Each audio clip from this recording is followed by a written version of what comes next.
My name's Jake. I'm the Career Services Manager here at Learn. I'm really excited to chat with you tonight and talk a little bit more about burnout specifically. Again, TJ mentioned a few things before we get started here, but we always try to make everything as interactive as possible. So if you are able to and want to, please turn your webcams on. And throughout the time we chat today, again, we want to make it interactive. So feel free to jump into the conversation, ask questions as they come up. And we'll also have some time towards the end of our time together to pause and have a Q&A session with our panelists here, as well as the rest of the group. So if you're not comfortable stopping the conversation, feel free to write your questions down and we'll jump on those towards the end of the time here. Also, if you have questions that come up, feel free to send those in the chat. TJ is going to be watching that throughout the presentation to make sure he pops in and stops me for any questions that come up. But I really wanted to first start off by just introducing and thanking our panel here made up of Learn alumni for joining us for our conversation.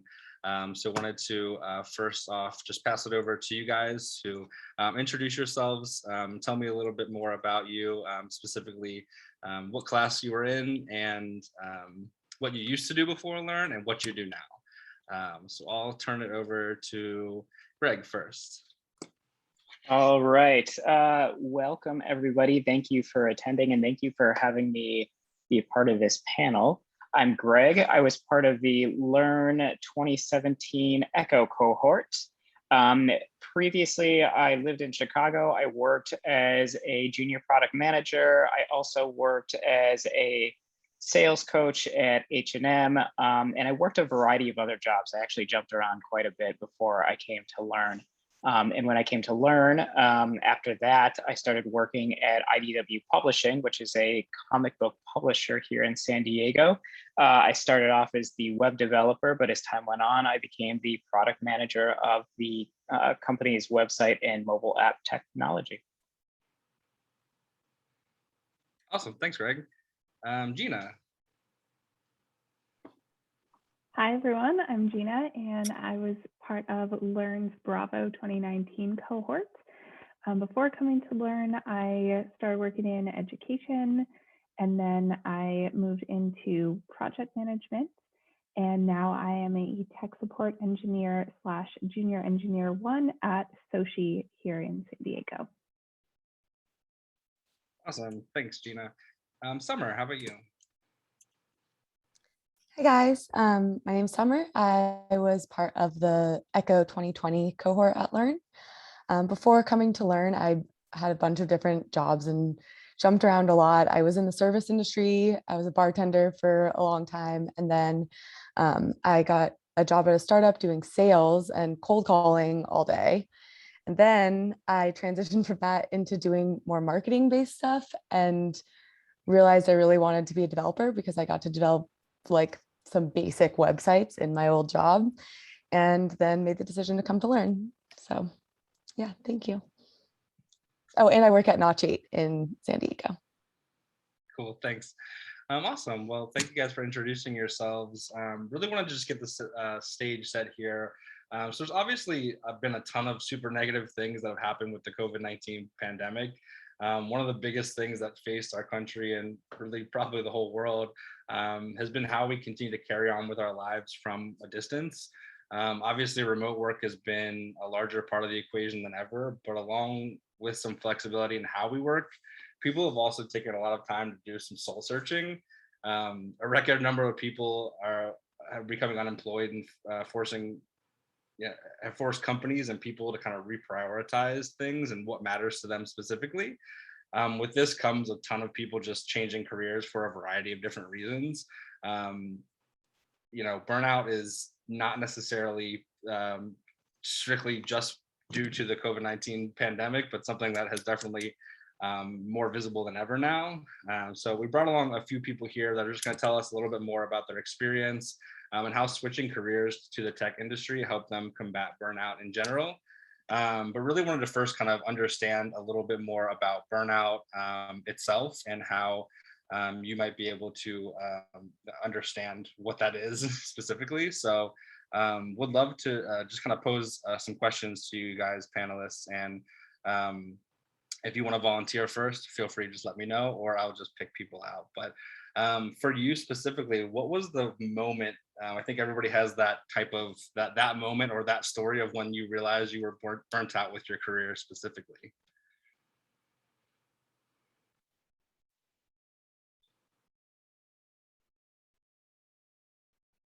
Go ahead, Summer. I can go. So I didn't really have one moment. I feel like there were a lot of times kind of building up to it where I just realized I wasn't totally doing exactly what I wanted to do every day. And COVID happened and I lost my job. And in a panic, I got another job doing marketing, and it was way more social media heavy. And it was a little bit different than some of the more technical stuff I was doing in the previous job. And throughout the probably like 5 months that I worked in that second job that I got in a panic, I just started to get so burnt out. I was doing something I truly didn't like. And but I was learning to design a couple websites as well. And so I started to think like there's other things that I could be spending my time on. And why am I sitting here all day, every day doing something I don't like? And so that was kind of the moment. It took me a while to realize it, but yeah, and also kind of having the Sunday scaries every day before going to work, that is a pretty good sign that you're burnt out. Fantastic point. Yeah. I like to think that you should, for me personally, there's not every single day I wake up and I'm like, oh my gosh, I'm so excited. Like I'm jumping into this. But if you're scared the night before, you have that Sunday scaries type of feeling, then that's typically a pretty good sign that you're not excited about what you're going to get up and spend the entirety of your day doing. So great point. Anybody else? Yeah, I can answer this one. Sure. So I'm Caitlin. I was with the first Learn cohort, and I'm a tech lead at a company called Tempest. It's an online sobriety platform. And before Learn, I was a humanities academic, and I followed the advice of do what you love. I loved books. I loved writing, and that was horrible advice for me. By the time I was looking at PhD programs, I hated writing. I never wanted to read another book again. I was so burnt out on everything that I had initially really loved about the whole field. And I was very ready to do something very, very different. And that's kind of where Learn came in.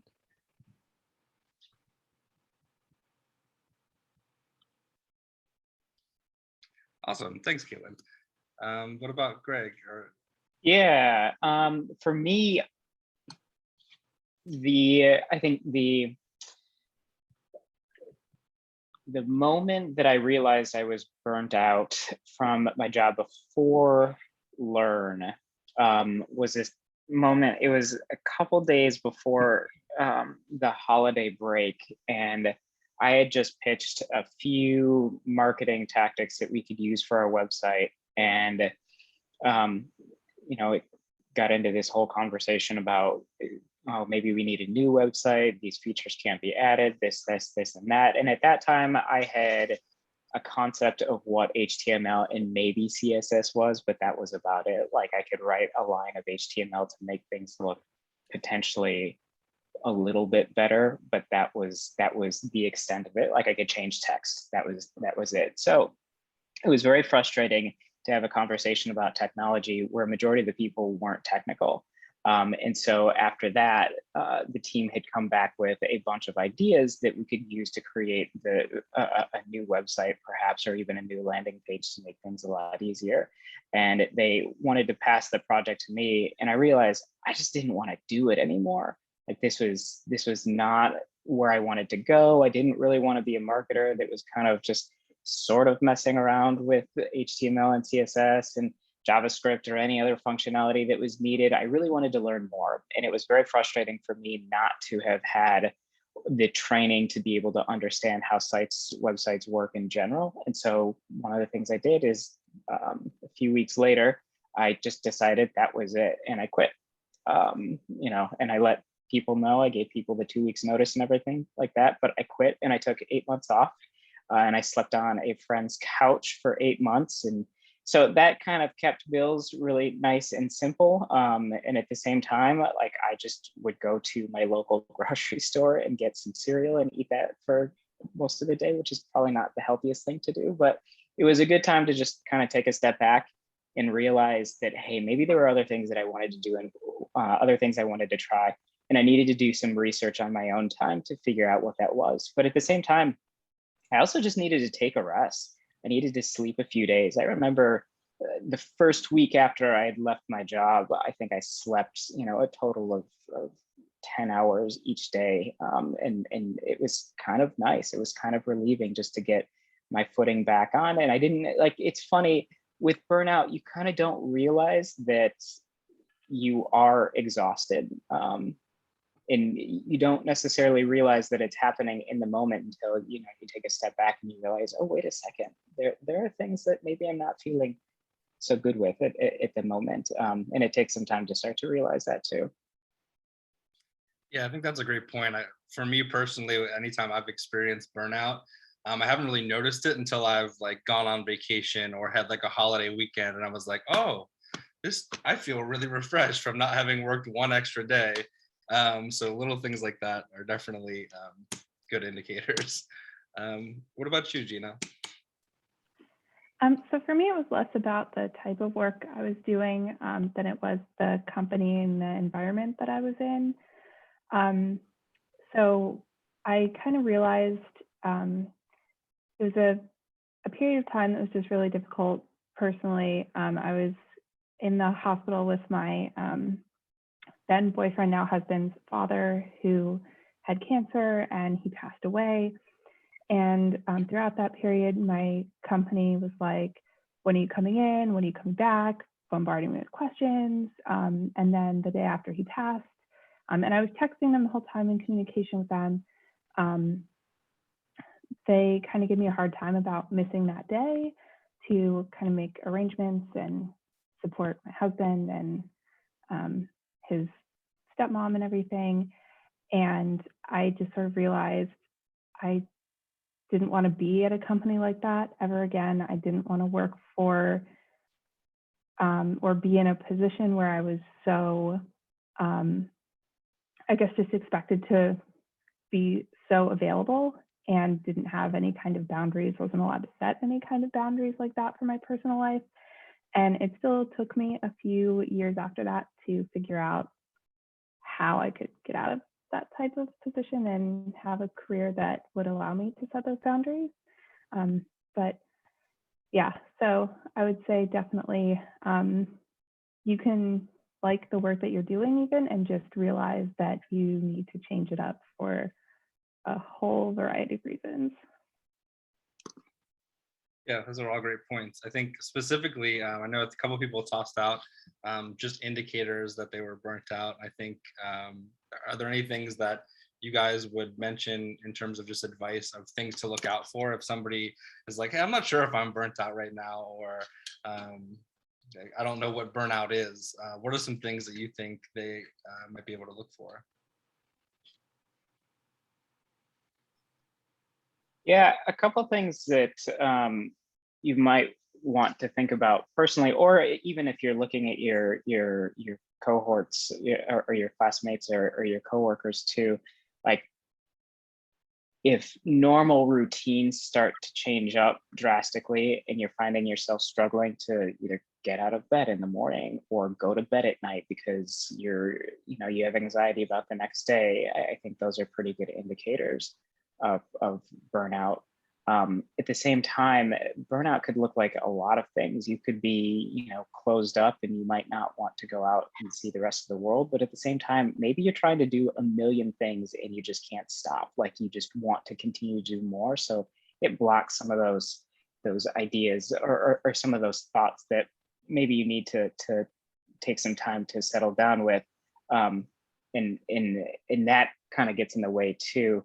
I think for me, especially with the job that I previously had, or the job that I have currently, when I first got out of Learn, I just wanted to learn everything that I possibly could. And at that time, I really set myself up for success. I took a job that I was the only web developer there. Somehow I was able to con them into, letting them manage their sites when maybe I shouldn't have had any business to do that, but that's neither here nor there. And I kind of paid for it because everything that came up, I had to take a lot of time to spend studying and learning. And I love learning, but I think there was a point in time where I had to stop and I had to figure out smarter ways to get projects done. And I had to make sure that everything that we were doing was in a much better format and fashion. And I also had to just make sure that I was temperature checking myself too. Like if every day I was going back and I was spending another 5 hours outside of work trying to learn something, I mean, you could only get so far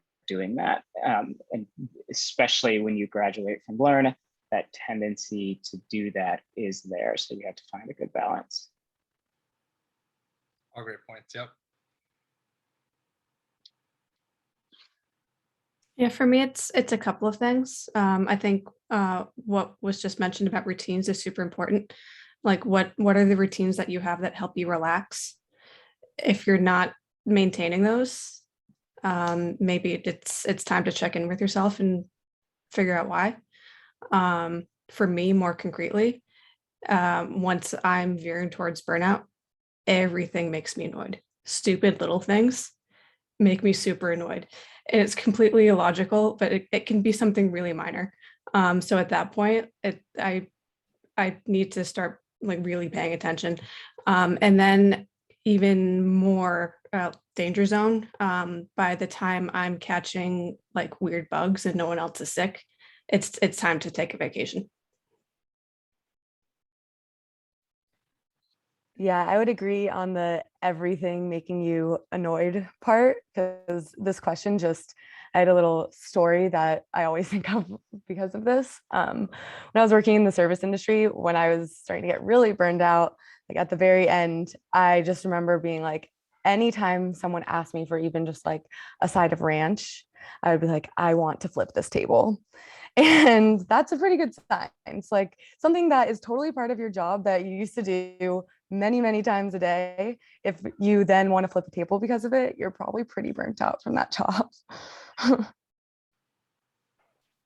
Yeah, for sure. If your reactions to things are changing, like I know for me, opening up my email and there's just like seeing more emails than I was expecting and just getting that like, no feeling, like when you just feel like you cannot handle the amount of incoming communications.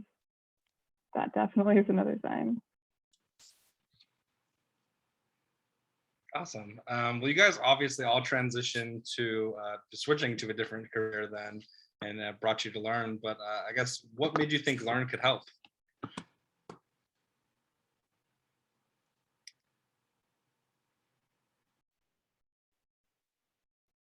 So I researched Learn for about 2 years before I even decided to pull the trigger.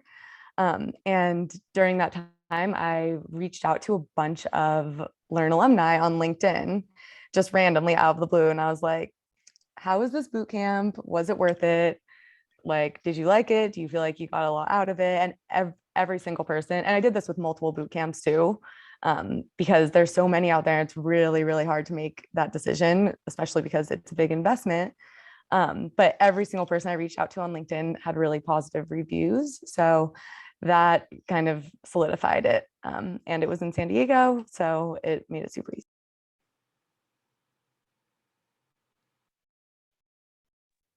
For me, it was my friend April, who actually ended up doing the boot camp after I did it.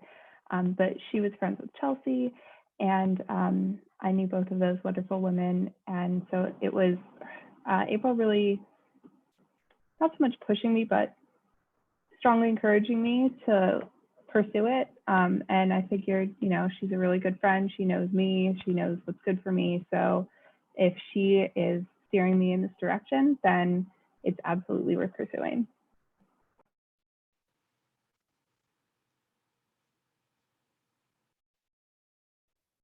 For me at the time, again, first cohort, there weren't as many boot camps. But I had tried things like Codecademy and like the online options, and I could only get so far without having someone in front of me to like help explain certain concepts. Like I kept getting stuck. But I liked what I was dealing with. Like I was enjoying the challenges and I was enjoying programming as presented. So I really wanted kind of a classroom experience. Like I wanted someone to be able to ask questions so that I could get over that hump. And the classroom tour went really well. And one of the things that I didn't like about academia by the time I left was that if you've ever talked to an academic, there's no off mode. Like you ask, how are things going? And they don't say like, oh yeah, I'm really into gardening and the garden's going great. They just talk about their work projects. So I was hoping that tech would be a way for me to have a work life and a home life. And that has worked out really well for me. I can go to work and work is at work and home is at home, and I can be more creative at home. And I can keep things balanced that way.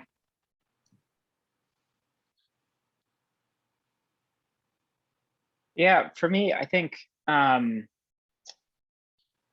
coding skills, I knew that like a lot of the reviews that I had read were saying, oh, the coding skills here and the things that they teach you are amazing. They kind of go above and beyond. They teach you some of the frameworks and some of the theory. And I thought that was a really good idea because some of the other boot camps I had taken a look at, they really taught you how to code. And that's not really what I wanted to do. I really wanted to learn how to develop things and create things and make my own sites and, make my own applications. And I thought that was really important.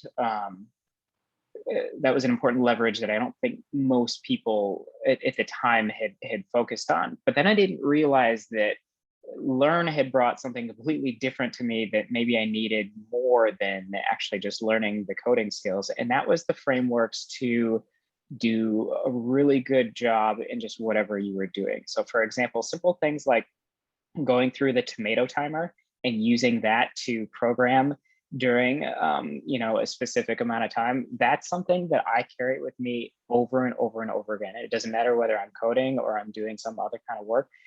That stupid tomato timer is buzzing in my head every 25 minutes to get me to take a break for just a few minutes to go. Those things, those little things, I think were extremely important for me, and I think that even more so than the coding itself, I think really helped with burnout and just being able to tackle other jobs too. Awesome. Yeah, that's a great point. I think I guess I'm curious, how did your transition to a career in tech help combat the burnout that you were experiencing? A little bit more directly. I know you mentioned a few things there, Greg, but anybody else have anything they want to add?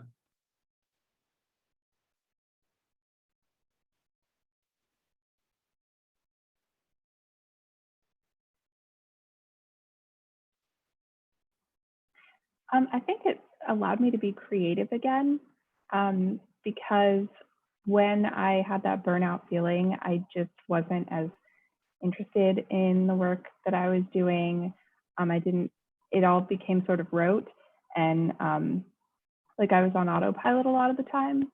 And so just learning to code and learning so many different things, like Greg was saying, it's so much more than just the coding part, allowed me to suddenly be creative and try new things. And I was learning constantly, and everything was so new and fresh. And so just it even snowballed. Like the more I learned, the more I could create, the more I could make, the more avenues I got interested in. Like now I'm going down a DevOps path, which was something I didn't even realize was an option at the time. So just that there's always something new to be chasing really helped a lot. Yeah, I would agree with that as well. One of the things that I think really helps with coding is that there's so much to learn and just like such a breadth of information that you can never run out of different topics to learn about and new languages to learn or a new framework to learn about. And it's changing all the time too. And so although, yeah, of course, if you are working in the same exact thing every day, you could still get burnt out. You can always take that next step to learn something new. And so I think for me, that's really what helped.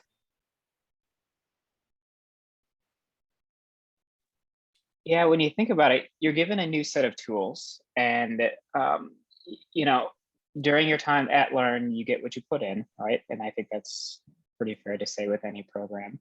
But when you leave, those set of tools are carried with you, and I think the limit is kind of the creativity and the inspiration you get from yourself as well. So what are some things that you want to build? What are some things that you want to help with your next company? If you're going to a company, if you're deciding to build your own projects, what are some things you want to do? I think the tools that you have help you build and help you start to see what reality looks like when you're building applications, or even when you're trying to solve problems that aren't necessarily applications. When you get into your first job outside of Learn, you start to learn that a lot of the problems that come by your desk, or a lot of the problems that the team faces, don't even have to do with coding or anything like that. There are a lot of problem solving skills that you learn, and I think Learn provides a really, really good opportunity for that. Awesome. So I know we kind of alluded to this, and I think Caitlin did a great job of talking a little bit more about how her career in tech gave her the ability to have a life at home and have a life at work, and keep those things separately. And there's a bunch of different schools of thought. Like me personally, I don't think of work-life balance in terms of these two different worlds, and I think of it more as like, how does the entire picture come together? Again, it's typically the same thing, but for me, how I visualize it is just how do I weave all the interactions and things that I need to do and take care of in a day into one big picture. But how has your idea of work-life balance been impacted by changing to a career in technology? I think that a lot of tech companies are more flexible than traditional companies maybe. So, or they might be remote first as well. So that definitely helps, because a lot of times they'll take into consideration that everyone has different times of the day where they're the most productive, and they'd rather you just get your job done than have to work for a specified amount of time and very specific hours. And so I think, to me, that's really important. Like, I'm kind of more of a morning person. I'd rather get up early and get my work done early in the morning and then finish my day a little bit earlier, and have more time to do stuff after work.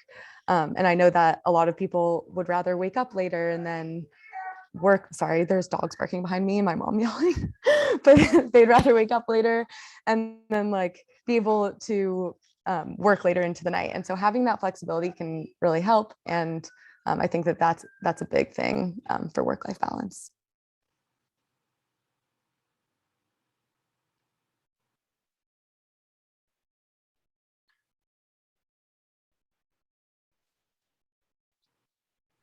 Yeah, I think for me, academia is horrible about boundaries. Like whatever project you were working on, everyone expected everyone else to be a hero. In tech, you can absolutely be a hero. No one's going to stop you. Like if you try and be helpful, people will just assume that you absolutely have the bandwidth. Like no one else is going to take care of you. So it is important to know your boundaries and to enforce your boundaries. And that's something that I think about in work-life balance. Like, okay, this is what I can manage. This is my balance for the day. And it's nice that there's no judgment if you're at least at a healthy company, as opposed to less functional areas that I have worked in.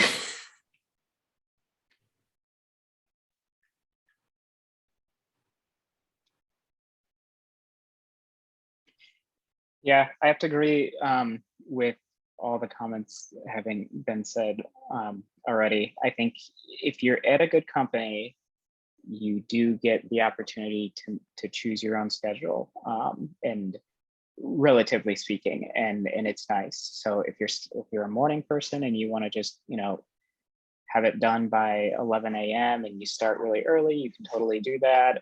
If you're a late night person or you're somebody that wants to work a little bit later, you can definitely do that. And I think for me, it was having the opportunity to just like say, okay, these are the things that I want to do. These are the things that I need to do. And these are the things that I want to learn. And with those organizational skills for the most part, I was able to put them into buckets and say, okay, this is the energy that I have for today. What can I do?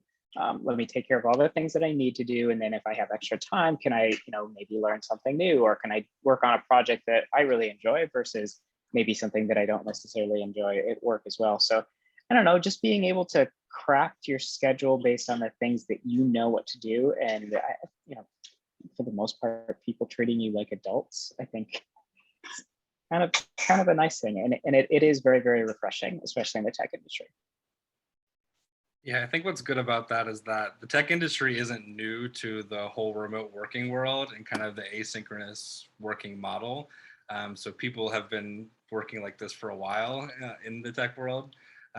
So yeah, I think even when I first started my career, I started at a tech company, and we did the part of the onboarding process was taking this personality test that helped understand when you worked the best.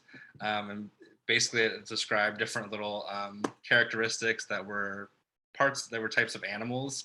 And myself personally, I did this whole test and came out and decided that I was a wolf. So apparently that was like, you're not necessarily a morning person, but it basically described when your like peak productive hours were for like super creative things and when you should do your administrative tasks. And it was a really good way of just helping align with the rest of your teams too. So your manager knew, oh, this person has this wolf personality, so this is how I should manage them, and this is what I should expect from them. Little things like that. So what was really cool was that it allowed us to all lean into our strengths in terms of when we worked best and when we did certain types of tasks at better times, without the pressure that a manager wanted everybody to work on the exact same schedule. So it was really relieving, especially as somebody in the beginning of my career when I was like, I don't know how any of this works, to be able to understand that. And I think that's something that cool that the tech industry is definitely leaning into a little bit more than some other industries I've seen and been a part of in my earlier life. But one caveat to that, though, I will say, is that you do have, especially with this work from home hybrid type of model that some people are going into, or like for myself, I completely negotiated myself into work from home forever.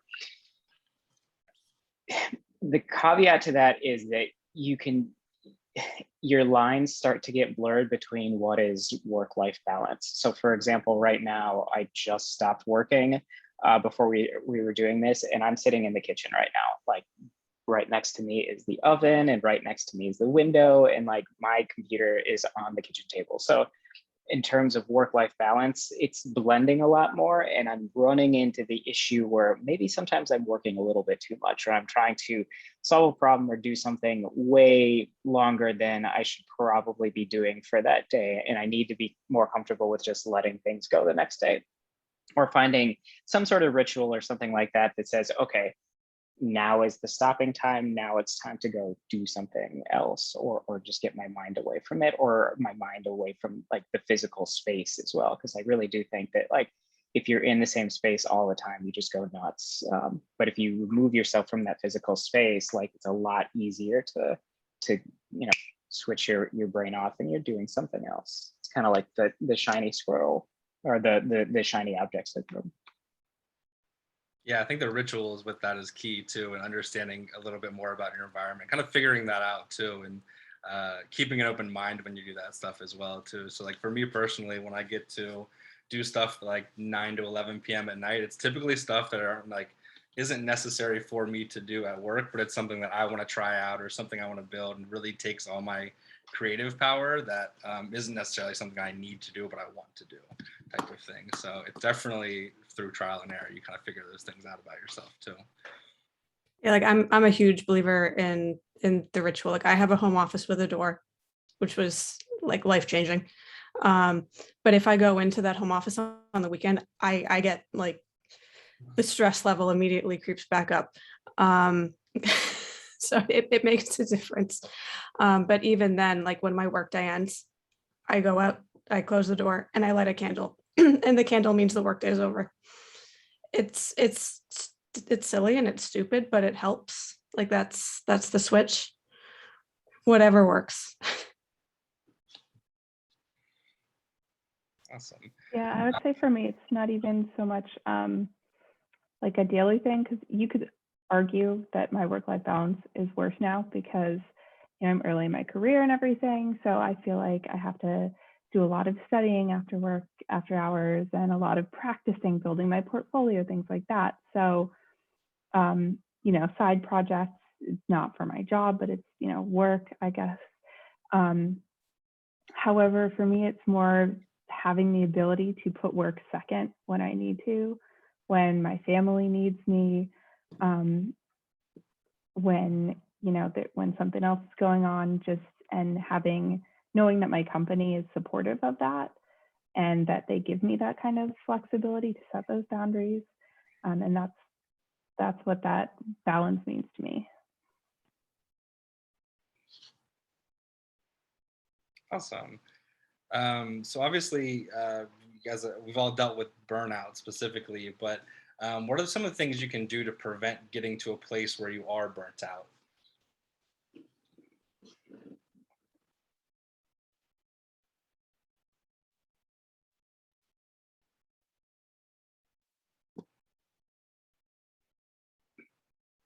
I think Gina brings up a really good point, and setting boundaries is probably one of the biggest things that I think can help specifically with preventing getting to that place, and just understanding, what you can accomplish in a day's time and what you probably can save for the next day. So one of the biggest things, especially early on in my career, that I struggle with was just understanding, what is that word specifically? Understanding how to prioritize, and understanding what needs to be done and what can wait. I think, yeah, being open and talking with other people that you're working with about that stuff and setting expectations is probably one of the best things that you can do early on, just to understand that. But for me, setting boundaries was a huge thing to help preventing burnout specifically. But any other things that you guys would recommend, or any advice that you can give people to help prevent even getting to that place? I think something so simple that I often forget and I'm totally guilty of is just taking breaks throughout the day.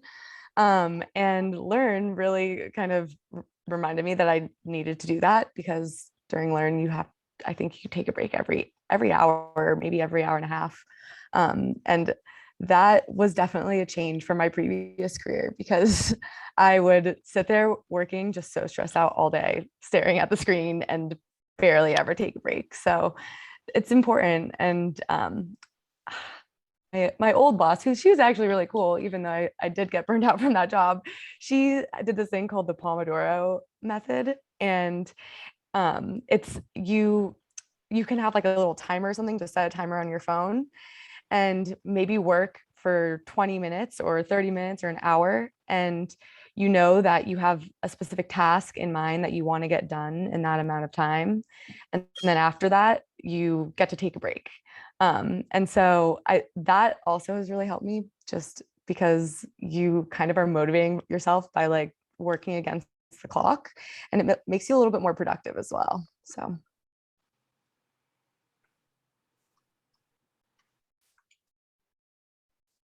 Yeah, it's that tomato timer, right? I'm gonna post a link in the chat too, if you guys are not using that. That's a nice, quick and dirty like desktop app that you can check out. But the tomato timer is great. I think there's some other really like uncool things that for me just seem kind of cool that I think Learn helped with. So for example, like with Learn, we had, and even in my internship at NotJ, which was fantastic, but like one of the things that really helped out with just work projects was using a Trello board, and using a Trello board and a Kanban method to see where all the components to a certain project were and what was happening. So I really liked that concept, but I liked it enough that I was going to adapt it for myself. And so I created my own Trello board for just everything that I was doing. So I have a full-time job. I do work on extracurricular projects, but I also have a life. Like I go surfing, like I bike, I try to do as many things as I possibly can. But I absolutely need a Trello board for that to organize my life. And that's really important. And having that, me nerding out on weekends and saying, okay, well, I'm going to hook this up to my calendar now. So it's on my phone and it's on my computer. So my Trello board never leaves me. And I know what I'm doing every single day. That helps. It's an uncool method to do, and it's a little bit tedious to build, but it does help a lot. I think the other thing I have done lately that's been really helpful too is starting a journal. So I have Notion as my journal right now, but the journal does two things. Number one, I have a set of like end of the day questions that I ask myself just so I know what I've been doing the rest of the day, and I can sort of wrap it up and say, okay, I'm done with that. But at the same time, like I also keep the journal open in case I have ideas of my own. So one of the things that like really drives me nuts is if I don't make promises to myself to keep some of the ideas that I had throughout the day and use them later on. I think that's really kind of inspiring when you have a really great idea, but then, and then you write it down. Like if you don't write it down, that idea, at least for me, is gone in 2 seconds. So for me, it's knowing kind of what you need and then being able to sort of help yourself out with whatever tools or strategies or principles you want. Yeah, one of the things that I also want to add to all of this, because it's something that I'm really bad at and I'm trying to get better. Like I'm really good at taking the breaks, going for walks, doing my usual daily things to relax. But personally, I find that if I've been really pushing to hit a deadline, or I've been in a crunch period, I'm really bad at once it's done and the release is out, just doing something nice as a reward. Take a Friday off, or do a spa day or something. Just do something relaxing because it's over. I think that's really important.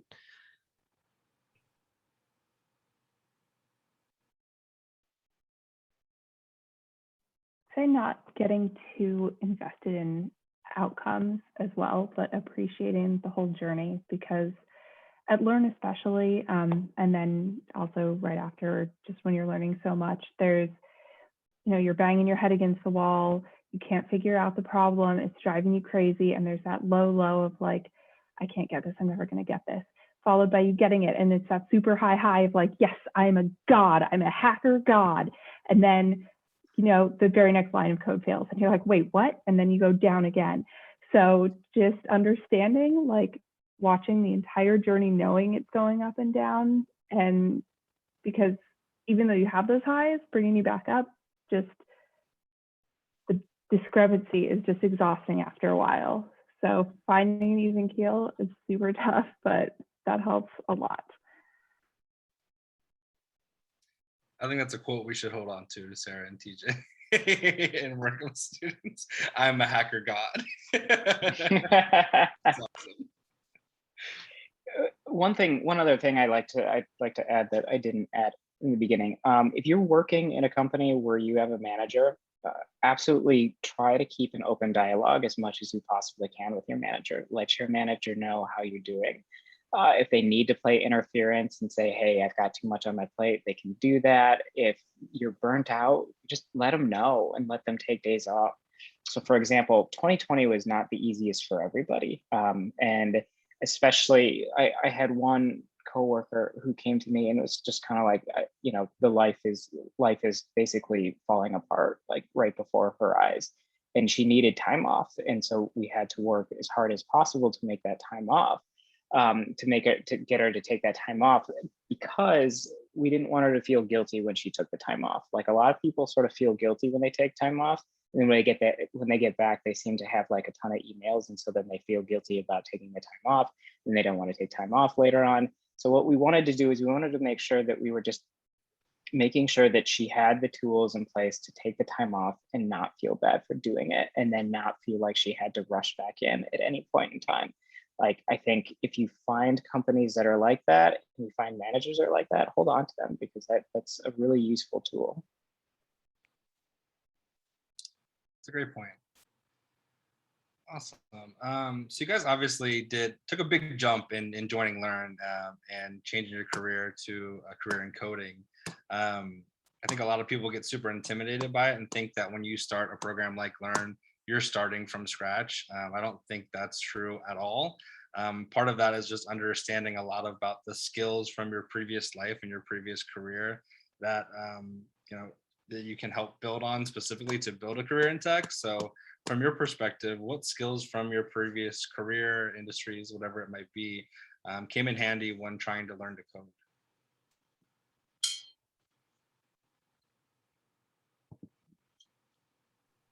I think the most important transferable skill for pretty much any industry is communication. Just any job that you're ever working in, you're going to need to know how to communicate, whether that's like what Greg was saying, communicating with your manager about what you need, or about a ticket that you're assigned, or communicating with other coworkers if you need help. So yeah, I would say communication is definitely, you can take it from anything that you've worked on before.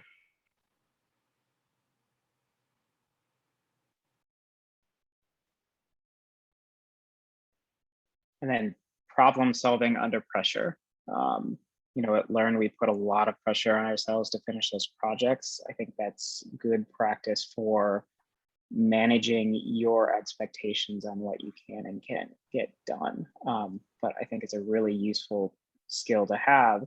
And after having graduated Learn, I think that was the biggest thing, because a lot of people came in, they were non-technical, they would sit down with me and they'd be like, okay, what can we do? What kind of features can we add? How can we, get this business going, and things like that. And a lot of the times you're getting thrown big questions that maybe you don't have the knowledge, expertise, or the capacity to answer on your own. So again, it goes back to not just problem solving, but communication as well, trying to figure out who you need to ask to get the right resources as well.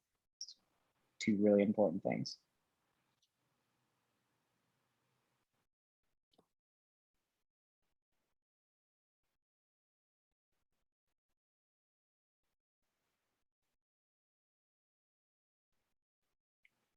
Anything you guys want to add, Gina, Caitlin? I was really comfortable with not being the smartest person in the room, and that has served me well.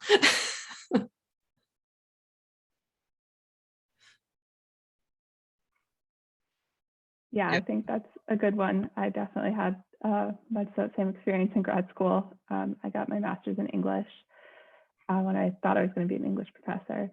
I would also say research is really key. Communication, especially communicating with Google, and just knowing how to find answers when you need them. Like Learn is fantastic because you have so many people to ask things of, and the Slack and everything. But of course, knowing how to phrase your question and present it in such a way that allows other people to figure out where you've got astray and then guide you to your answer, also really key. That, I think, is a great point. If you haven't yet, your cohort is one of your most important resources, especially when you're beginning this. So if you haven't taken the time to get to know them, just start doing that today. Because I think, for me at least, one of the most important things was graduating from Learn and then taking this huge step into a new role and doing it with the rest of my cohort. So we would come back together and we would talk about it, and we would share our pains and our suffering, but we would also share our wins too. And I think that was super helpful. And we've gotten to the point in our careers now where we can be more strategically, we can build more strategic partnerships. So I know if I want to grow my network, I can go to a specific person in my cohort to get a better network. if I want to go and I want to learn everything about React or any kind of JavaScript framework, there's somebody for that. If I want to learn about, backend systems, I can go and do that. Databases, there's a person in the cohort for that. Like, everybody has some sort of specialized skill at this point, which is really nice because then you can build off of it. You can really grow. That really, I think, really helps you develop and get new solutions into your own world too.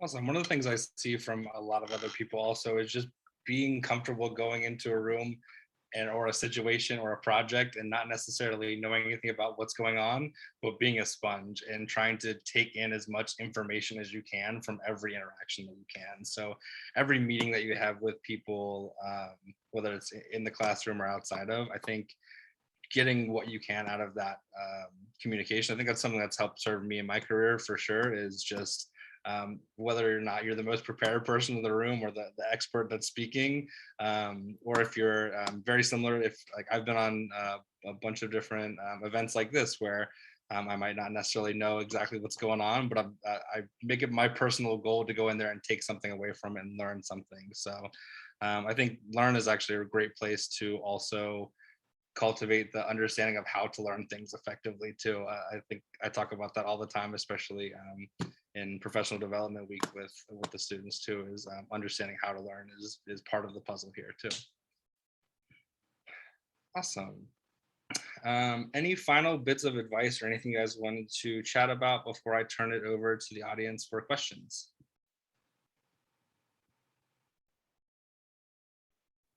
I just want to second what Greg had mentioned earlier about, like, if you think you might be dealing with burnout or you might be starting to deal with burnout, definitely tell someone. You don't have to start with your manager if you're not comfortable, but tell a friend, tell a spouse, someone who might have some ideas or some suggestions or in a position to help or take something off your plate. Like, you don't know who's going to be supportive until you say something. I'd say also, if you do start feeling burnt out, don't beat yourself up over it. It's not a weakness. I know, if I've had a bad day at work, I struggle with that, especially because it's like I put myself through Learn and worked super hard for this job, and it's a dream job that so many other people want. How dare I struggle? How dare I have a bad day? And that's just not a helpful attitude at all, and it's not a healthy attitude. So just if you are struggling with any aspect and feeling burned out, just be gentle with yourself first and foremost.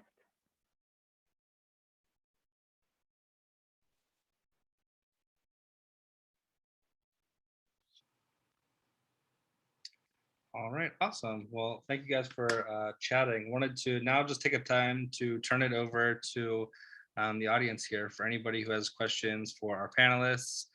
We also have Sarah and TJ from our staff here that can help answer any questions you might have as well.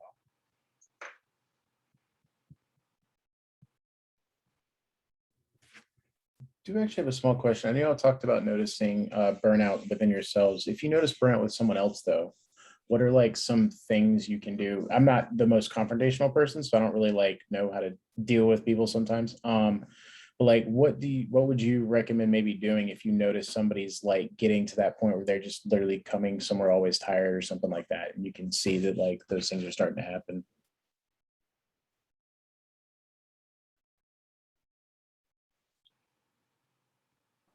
So for me, I started noticing that my tech lead, who's usually really like jokey a lot of the time, was getting irritable and having more annoyed responses to things than laughing them off.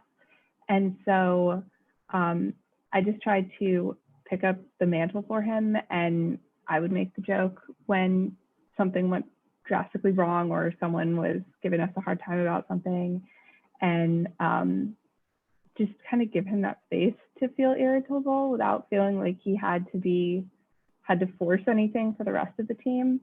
And just asking him like, if there was something that he would normally do for someone, just, hey man, is it cool if I take that on to learn it or to do it for him? And I think just giving him that space to relax a little bit more and take a little bit more of a backseat to care for himself when he needed to. He ended up getting back to normal pretty quick. Yeah, that's a great point. It's easy to it's easy to say, hey, it's just ask them or something like that, but that doesn't really work for everybody's personality type. So I think, Gina, you probably understood his personality a little bit better, and how to approach him. So yeah, like my first knee-jerk reaction is like, oh, we'll just ask him, like, hey, is everything okay? And that works for some people who are super communicative, but understanding how to get through to somebody as a coworker is also super important too, because it's kind of almost like that idea that if you ever told some angry person to relax, that it just makes them more angry. Yeah, there's definitely different personalities that go along with that as well. Yeah, I was gonna say, like, if it's a friend or a coworker, you can absolutely volunteer, like, to take something off their plate, or maybe help them out with debugging something if they're working on something that it seems like they're stuck on. You know, small things go a long way. I'm a tech lead, so when I notice that kind of thing in a direct report, I do have a little bit more leeway to be more direct. If I think the one exception to what was mentioned is if someone's getting to the point where it's really impacting your ability to get work done. Then maybe even if you're not generally confrontational, it would be a good idea to like actually say, like, hey, how are things going? Is there anything that I can do?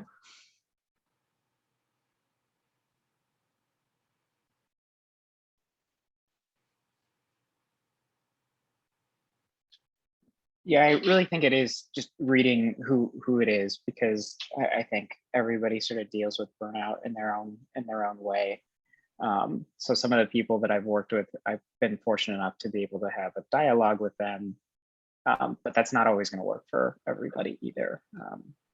And you do have to sort of be careful about that too, because if you try to push too hard or you prod too much, then they're definitely gonna, that's not going to be helpful, and it may not be helpful. I think, you know, the other thing is it's not always a bad thing to know who else to respond to, as well, or just let know. So if you're not in the position to help the person, finding somebody else that may be able to, whether that's another family member, whether that's somebody else on the team, whether that's, you know, the manager's manager or your you know, that person's manager. I think there are other ways to maybe do that if you yourself don't feel comfortable addressing the situation too. Yeah, they might have a friend at work that's a little bit closer to them, and maybe bring it up to them in a less direct way would be helpful.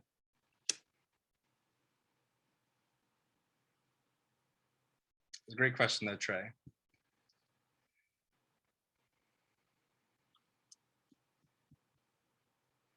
Anybody else have any other questions?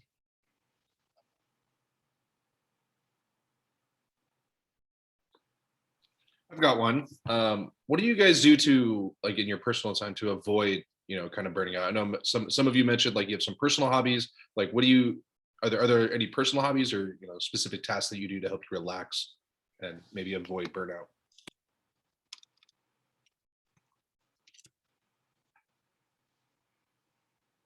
I don't have email on my phone. I try to minimize screen time when I'm not working. So I also don't have social media. For a programmer, I'm very low tech, thinking about it just now. I'd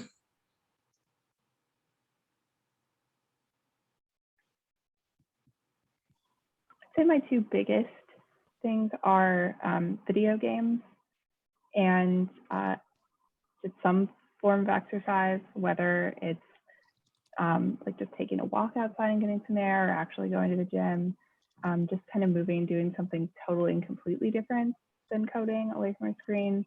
And the video games, especially if I'm frustrated, you know, maybe just go shoot some aliens for a while and find your happy place again.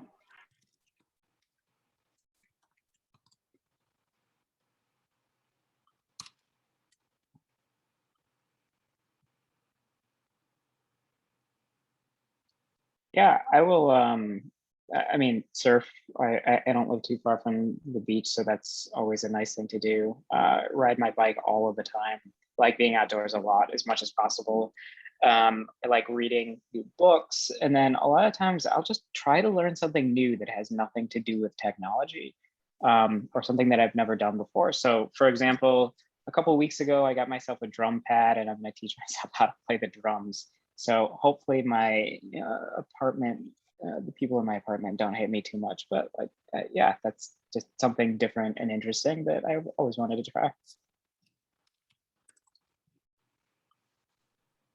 Yeah. And then friends are super important. Don't forget them, and don't let them go. Yeah, I would also say trying to do as much stuff outside as possible is really important for me in order to not get burnt out. Just because, I mean, when you're working in tech, you're sitting all day and looking at a screen all day. And so trying to use your muscles and different parts of your brain, just anything that is completely opposite of what you're doing for the majority of the day can be a huge help for that. And then the other thing, which is similar to what Caitlin said, I don't have Instagram anymore, and it has been amazing. And I used to spend so much time just scrolling, and honestly, deleting that app was the best thing of my life. And I feel like even though it's not even related to work, somehow just that extra time on my phone and looking at a screen and looking at unrealistic expectations of reality did not contribute to a healthy state of mind. So that would be a huge suggestion as well if you want to avoid getting burnt out from just screens in general. But I was going to say this in the chat, but I actually have to hop out. So it was good meeting all you guys. I'm going to put my LinkedIn in the chat, and if anyone wants to add me, I'm happy to connect with you. Awesome. Thank you for joining us, Summer. Thank you, Summer.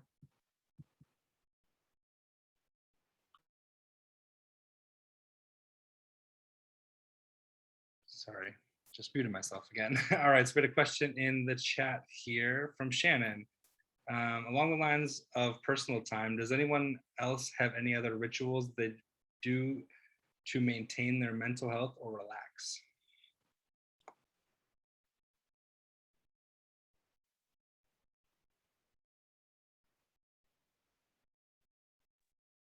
Yes. How nerdy do you want to get?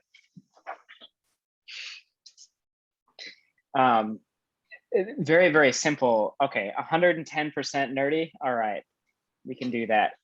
So there are a few things that I do, and this was something that a couple of years ago, actually, I went to the doctor for a completely unrelated thing, and the doctor was like, "Oh, you know, you should probably get your blood pressure checked out a little bit more, and you should probably do something to fix that, because if at the current rate you're going, you're probably not going to live too much longer, or at least a healthy version of too much longer." So that was something that I needed to do to change, like almost immediately. So some basic things I started doing, if I was ever under pressure or under stress from work, the easiest thing to do was just take 5 very, very deep breaths.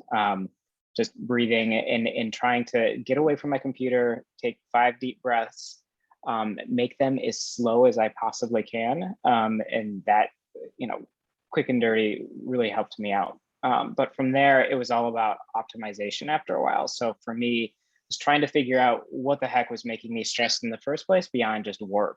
So one of the things I identified was the fact that, hey, I am always rushing. I'm always the last minute person. I was never organizing myself.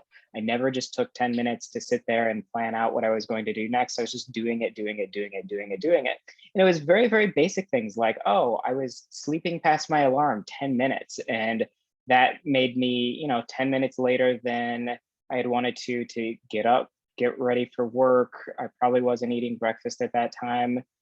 So like my morning routine and my evening routines are something that I put years and years and years and years into. So those are the things that I really tried to optimize myself with.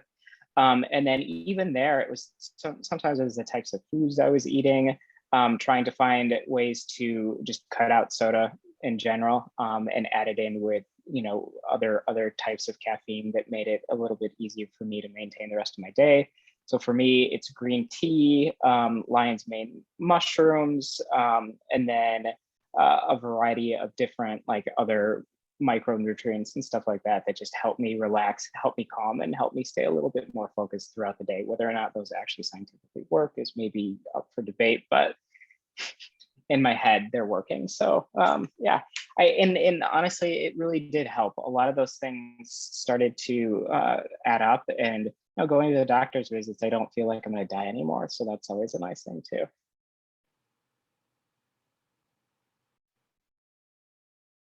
I'm one of those horrible people with an incredibly elaborate skincare routine in the evening. It's just like 20 minutes where I just hang out like at the sink, and it's just me time. That's it's a really bad week if I don't wash my face. Like that's one of the things that, like, if that starts to happen, I know like it's been a really busy week and I need to start paying attention for potential burnout. I have a morning kind of journaling ritual where I just keep a notebook by my computer, and it's got my to-do list for the day, but then I also try to write down one thing I'm grateful for, a quote that I really like, and then I write about a paragraph in cursive of just where I'm at that morning. And it's partly like just the motion of my hand in the writing that is like a nice start to the morning. And it also helps me figure out, am I stressed about something outside of work that's going to be affecting me throughout the day? Is there something I'm putting off doing, or just am I having a really great morning and I just want to focus on that for a second? And then at the end of the day, I try to write down one thing that I learned, because I realized when I first started a new job and I was learning a million things, it was like the default, you're always going to learn something. And then it started to be like, okay, now we're in it, we're doing the job every day. And I was learning new things every day, but I wasn't keeping track of it. So it felt like I wasn't making as much progress as I wanted to. So then if I could look back and read concretely what I'd learned, it helped me with that sense of progress. So that's just my little, also my morning coffee, I think, has become a bit of a ritual. Yeah, I'm definitely a morning coffee person, as well as, excuse me, I have a dog. So the dog walking routine is definitely one of those things that helps keep me on pace. And I know I'm working too late, or I'm doing too much, or I'm kind of falling off that routine if she's like antsy and running around the house like I need to go. And it's just like a very subtle reminder, like, okay, yeah, now it's time for turn work off for a second, take care of the other people in your life. And also a lot of my family, almost everybody lives in the East Coast. So one telltale sign for me is if I try to not call people too late, or call my grandmother or my family members too late at night. And if I don't have time to do that like consistently, or I haven't talked to my parents in a few weeks, or I haven't talked to my brother in a few weeks or something like that, then I'm like, I'm spending too much, there's too much going on at night that I'm getting thrown off of my routine. So that's one of the caveats. That's one of the good things about having family super far away, is that it keeps me honest too. And also my grandma will let me know. She figured out how to text. So a couple years ago, she showed me her phone. She was like, what are these little envelope things? There's this envelope and it's got all these little red dots next to it. What is this thing? She opened years of text messages one day. It's a great question though.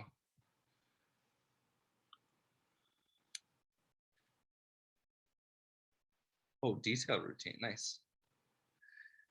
Yeah, I write everything in Google Docs, like because I can't remember half this stuff most of the time. And so if I'm trying to build a habit, I just need to write it somewhere where I can see it. And I really do have to detail it out. Like if I wake up in the morning, I won't remember anything, or I won't do anything. So I do actually have to make sure that like I have things like brush my teeth and get a drink of water, or do something extremely basic like put clothes on. That happens a lot with me when I'm trying to do new things, or trying to like put some structure into my day. If I don't write it down or put a calendar invitation on my actual calendar or something like that, it's really hard for me to actually remember to do something new to my routine for sure.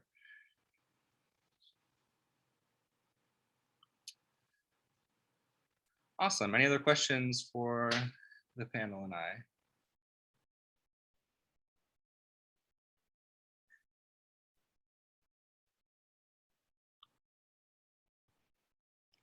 All right. Well, I think that's it. Thank you guys for. Sorry. I've got a question for the audience. I'm always curious about what people want to do when they're done with Learn. So is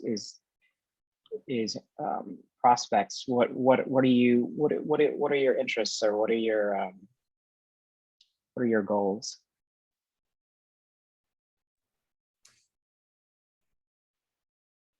For me, at least, it's I know I'm trying to still pursue my master's. Currently, USD does a master's in artificial intelligence, and I'm still trying to pursue that after I go through Learn. I kind of want to be able to pursue it part-time. Nice. Be able to do that. I'm kind of hoping this kind of gives me the freedom to do that, along with my significant other is 100% doesn't like, she deals with like animal nature and stuff like that, and she wants to go to a bunch of rescue programs. And there's actually a couple over. I made the joke when I first came in of going to Africa. That's actually one of the programs she wants to be a part of. They pretty much stop poaching and stuff like that. And I was like, I could maybe make something like that work, and I'd be completely down for that. That would be awesome. That would be so cool. Africa is a really, really interesting, continent with tons of interesting things to do there.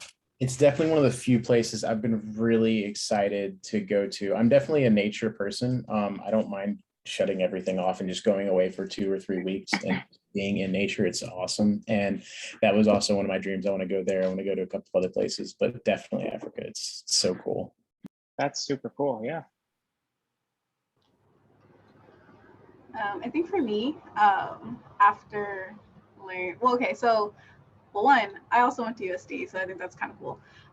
2, I'm actually a freelance writer. That's like my bread and butter, my wheelhouse, my passion, all that stuff. And I really want to learn how to code because, well, one, I built my own website on Wix, which, it's great. I love the drag and drop, and that's great and everything, but I'm really looking to be able to delve deeper into being able to handle things myself. And also I want to eventually, because my overarching goal in life is like, I want to have my own publishing company and help indie authors get published, and have like a writers guild, like the whole shebang.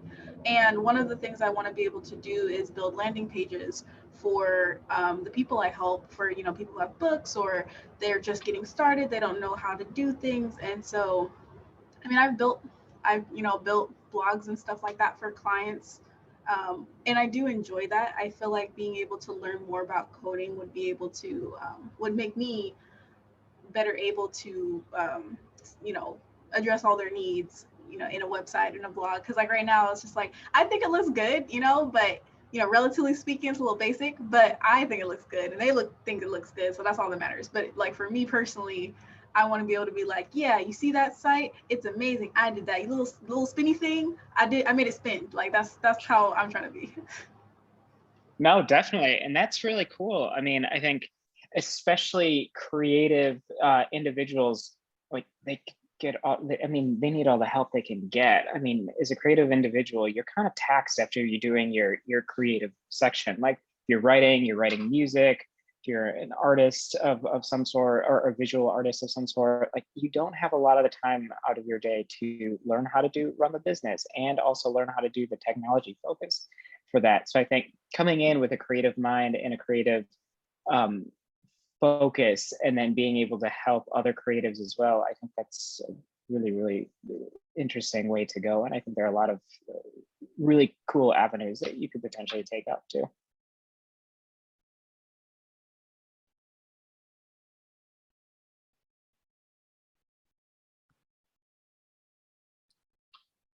Anybody else?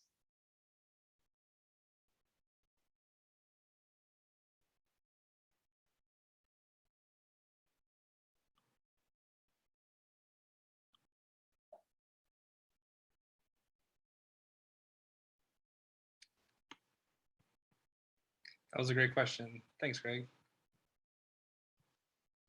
Last call on that question. Anybody else want to answer?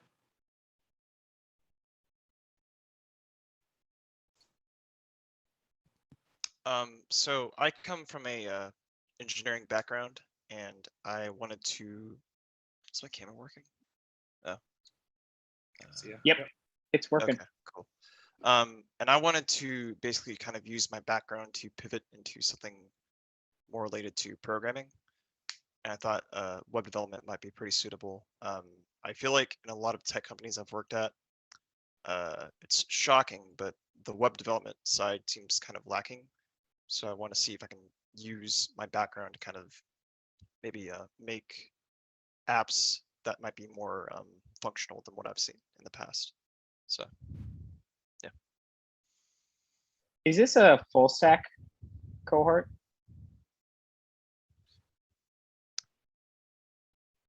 Yeah, all of our classes are actually full stack. A lot of the people, we have a few people who are actually coming into the new cohort. So John is actually part of our upcoming cohort starting in September. Oh, nice. So a lot of the individuals here are actually brand new to coding. Oh, awesome. Okay, that's super cool.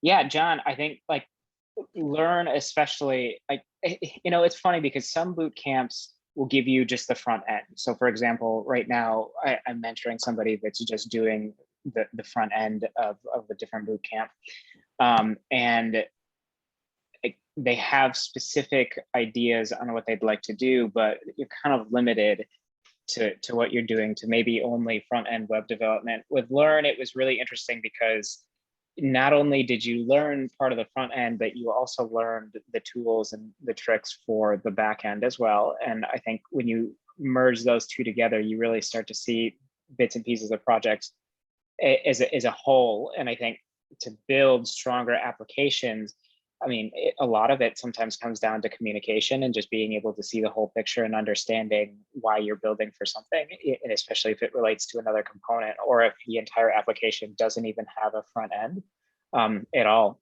Was there actually a few people in my cohort that were back-end specialists that worked on just various types of machine learning and various types of back-end algorithms and stuff like that. And it was really interesting to see what they did, because most of the time I didn't understand completely what they did, but like what they were doing was very, very different from what maybe a front end developer would be doing as well. And it did require like some very, very good engineering skills and asking questions and being able to communicate in such a way that I think, front end developers don't always have those tools and need for. So I think that's a really interesting thing to go down.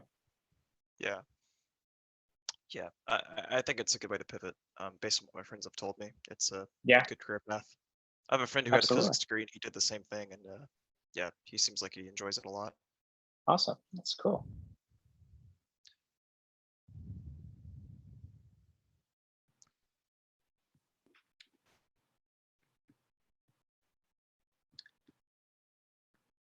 All right, any other questions for the panel? And then I saw that comment about transferring from computer science to philosophy. Honestly, philosophy gets you to ask the big questions. And sometimes even on a project, you have to ask the big questions. I think especially part of this is actually a burnout story too. One of the reasons that I burned out at the company that I'm currently at in the beginning was because we didn't ask ourselves the big questions. We were building a garage when we should have been building a baseball stadium. And that was a very, very hard lesson to swallow and to learn, because we weren't asking those questions. And the people in strategic management were not asking those questions either. It was, what can we get done as quickly as possible without thinking about business implications to it, or without thinking about the end user or the customer in any kind of way. And so, continue to ask yourself those questions, because they may not seem like they're directly related, but I think it's extremely important to have as well.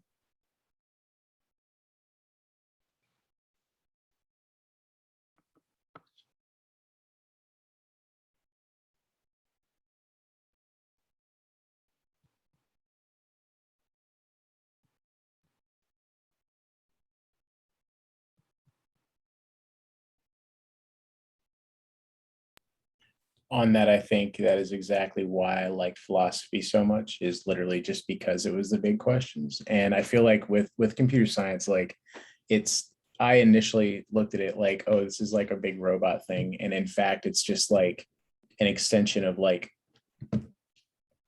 not to get weird, but yourself. Like you kind of get to like really expand on a lot of thoughts and stuff like that you wouldn't normally be able to do originally. That's why I like it so much. It's so versatile. It's an interesting point, because if you don't want to burn out, one of the quickest ways to burn out is just to do your job and not take a step back and think about why you're doing it or what you're doing. Those are really, really important questions to ask. I try to ask myself that like 4 times a year.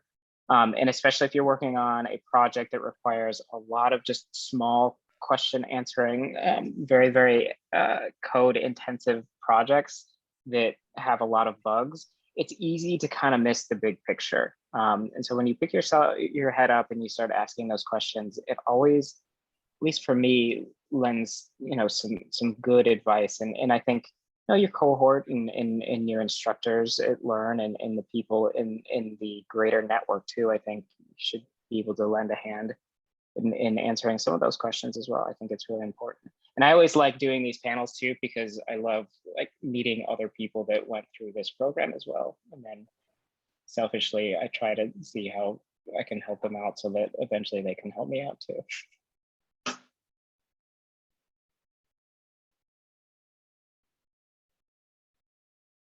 That's not a bad philosophy. I think the majority of people do that.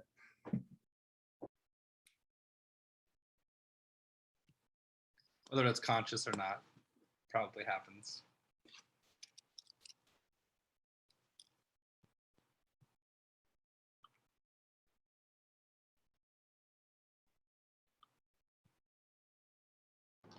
I like what you said about the 4 times a year you kind of do a check-in with yourself. I think that at least in my personal life, like I've kind of reached a place where of like deep self-evaluation, to the point where it's like, you know what, there's if there's something that's in my life that doesn't make me happy, or I feel frustrated with like my circumstance, I try to like really dive into myself and figure out why, and figure out like, is what I'm doing to my benefit? Like, is the thing that I'm directing my energy towards, is that worth it? And I've kind of been adopting this mindset of like, your emotional energy is like currency.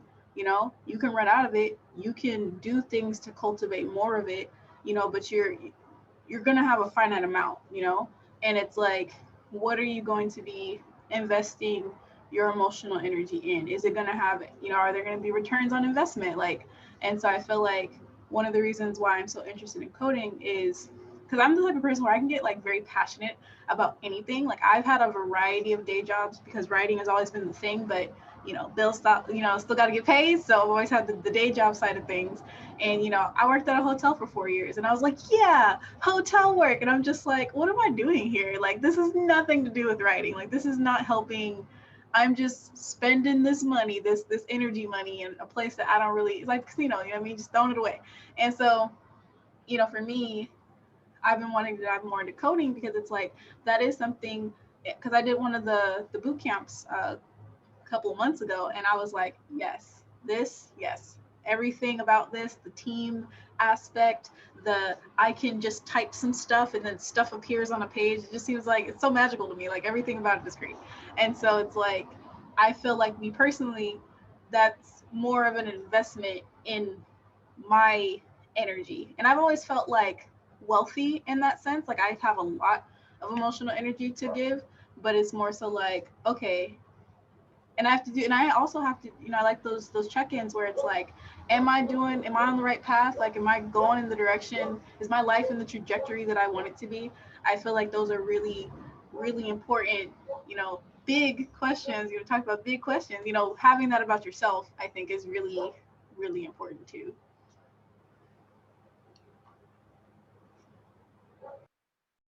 Yeah, which completely makes sense, I think, especially, so let's say when you're done with the Learn course, you get your first job out of there, whether it's, doing work on your own or doing work for somebody else.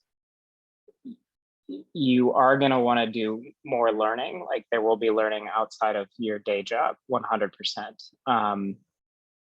But I think to a certain extent, you can only do so much before you have to set expectations for how much you can learn and how much you can't learn within a certain given amount of period of time. And you're right, like you have to check in with yourself every now and then, pick yourself up and ask yourself those questions. And I don't, like, for me, I didn't really have that set of tools to begin with. I mean, for me, I was just, let's dive right in and just continue to do it until I burn out. And then, I'll deal with burnout when I get to it. But that just didn't seem like a really good idea either. So, taking lessons from a lot of the people in my network too, from Learn, and developing those relationships and being able to ask questions that maybe I wouldn't have of completely brilliant people that were, in my cohort as well. Like those are very, very important things. I think you kind of nailed it on the head right there. Yeah, definitely agree with you guys. And I think checking in with yourself and recognizing what excites you and brings you joy and refreshes you versus what maybe wears you down a little bit more or is just more of a slog, even in your first job, like not every aspect, even if you're coding and you're doing the stuff you want to do, not every aspect of it is going to be the most thrilling. So like our CTO asked me and the other two newer folks on the team, like, hey, what direction do you guys want to go in? What do you want to learn? What excites you? And they had really good answers, I felt like, about databases and working with big data and all this stuff. And I wanted to have that impressive answer, but I just sat him down and was like, look, there's this meme out there about this guy. And after he left his company, they found all of these automation scripts that he wrote to have like the coffee machine fires up exactly when he gets to his desk. And if he's logged in past a certain time, it selects from an array of messages and texts his wife some excuse for why he's still at work. I want to be that guy. How do I be that guy? And he said DevOps, that's the path. So I was like, okay, cool. And that's how I started getting into that. And, I still enjoy the debugging and the tech support aspect, but I know that when maybe there's a rough day, a client's mad and it's a little, or, we're banging our head against a wall trying to solve a bug. Okay, turn around and write a bash script and you'll feel better. You're still learning, still making progress, it's still coding. That's the stuff that gives me energy when I need it. Yeah, I think you're off to a great start because you're super self-aware, and I think being able to cultivate that over time is something that takes practice. I think, when I was younger, I didn't necessarily know what burnout was until I experienced it, and then you start to work a little bit smarter, and then you start to care about your time and energy a lot more than you probably do when you first start as an entry level, whatever it is in your career. A lot of times you just hit the job force and like, I just want to try hard. I will work as hard as I can. I'll make it happen. And then you start to get a little bit smarter over time. And as somebody who, my background's in human resources. So, as somebody who's been on the other end of thousands of interviews, one of the most important questions I ask people is, what do you want to do and what don't you want to do? Which seems like a really simple answer or question, but more so it's trying to understand if somebody is self-aware enough to understand, the things they like doing and what they don't like doing, outside of just, hey, I want to show up and do a really good job. So I think, just thinking about those things and taking mental note of exactly what Gina said, understand the duties and tasks and little things that you do that like bring joy to you, and the things you're like, oh, this kind of stinks, I wish I didn't have to do this. That doesn't mean you're ideally ever going to get a job where you only do things you love doing. That's kind of a unrealistic expectation, but just being cognizant of that stuff along the way too. And I think that's doing what you're doing in your current career, as well as you go through the experience of learning to code and you get into your first job in coding and everything else after there. The more self-aware you can be, the more you can help guide that career towards what you want it to be. And when you have a better understanding of that, you can help relay that with potential employers and managers, because they can't read your mind with those things specifically. So the more vocabulary and the more dialogue you can create around that, the better you will be in the long term in your career.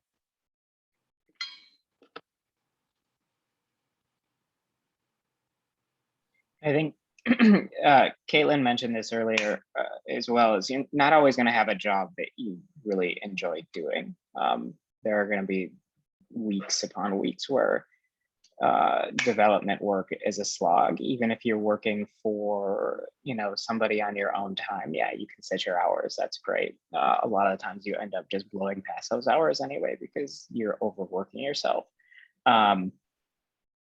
But you also have to remember, if you can pick your head up and you say, okay, I'm working towards something and this is going to end at a certain time, that's always a good thing, right? Because I think one of the things with burnout is that you just don't have this perceived idea that you have like control over what you're doing. So you're just kind of doing things all of the time. And that's really, really difficult. And it's really difficult, especially in the beginning, if you get a job that's not ideal. Or a job that may not pay what you were expecting right away. You have to say, okay, this isn't what I want to be doing currently, but it is a stepping stone toward what I will be doing. I will get that paycheck, or I will get that free time, or I will get what I want. But you may have to slog it out for a couple of years before that happens. And setting that expectation up to get it to where you want it to be is really important too, I think. So it's easy to bail if the going gets tough, but I think having goals, I think, as Gina was saying before, and having goals that you really want to do and getting specific about it, those are things that I learned at Learn directly.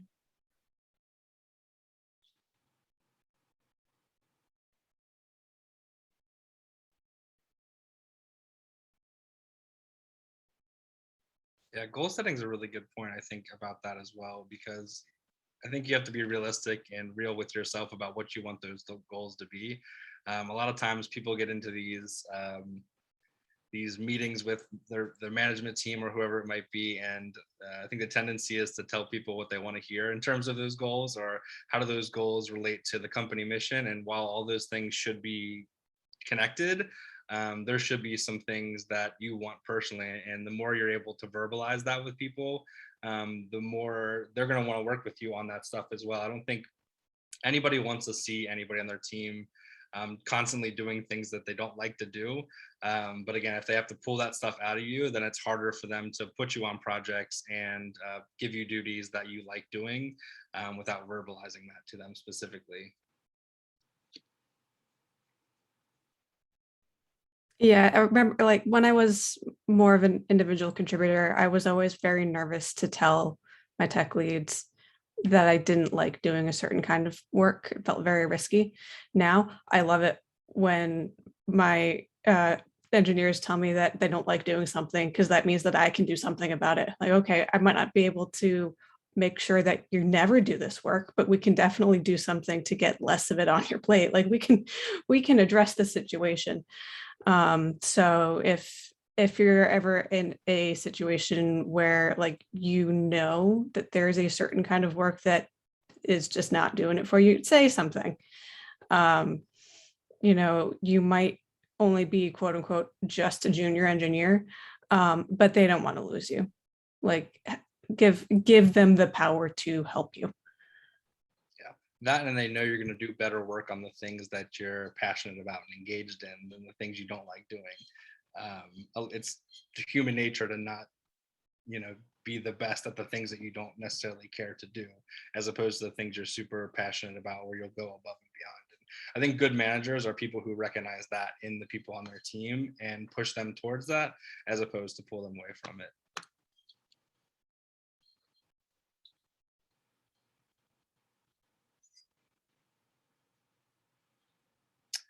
Do we have any other questions for the team?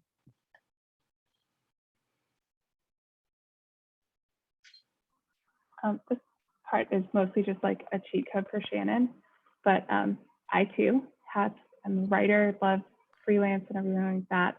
And at my company, I discovered a lot of the engineers hate writing documentation. So if writing is something that you truly enjoy, you can hit up these people who hate doing it and say, hey, teach me about your feature, teach me about your code, and I'll write your documentation for you. And it gets you that explanation for free, and they don't have to write it. So everybody wins.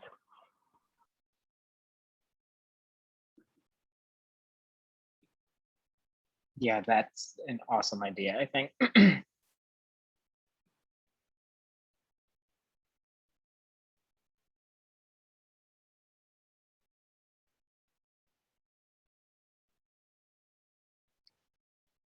All right, anything you guys want to share? Any final notes, Greg or Gina or Caitlin?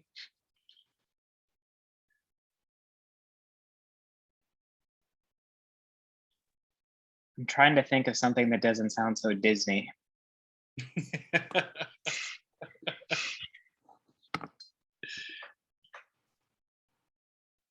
I mean, you guys like Learn is a great program. I love it, and I will, you know, sing its praises for as long as I possibly can. I think for me, it was a huge transition into becoming or into getting to where I am now, into where I'm going, and I will for always take those tools there. So I feel like I'm just a salesperson for Learn, but I mean, I truly have lived the experience. So like it is something very, very real. And there was at no point in time where I probably should have belonged in a room with, you know, anybody on this panel or anybody in tech for that matter. So, I mean, you really can't change yourself if you want to. I think there's a fashion designer that I used to follow, and I can't remember her name, but one of the quotes that she had was, you know, you can really do anything you want to, you just have to work hard for it. And that was basically very, very simple, very plain, and I kind of keep that around in my back pocket.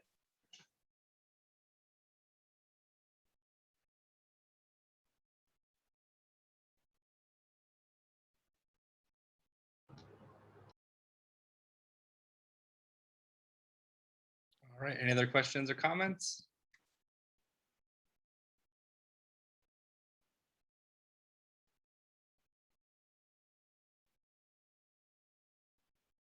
I'll give you a second to copy that before I shut anything down, Shannon. All right. Well, thank you guys all for your time and showing up today. Appreciate you guys for joining us.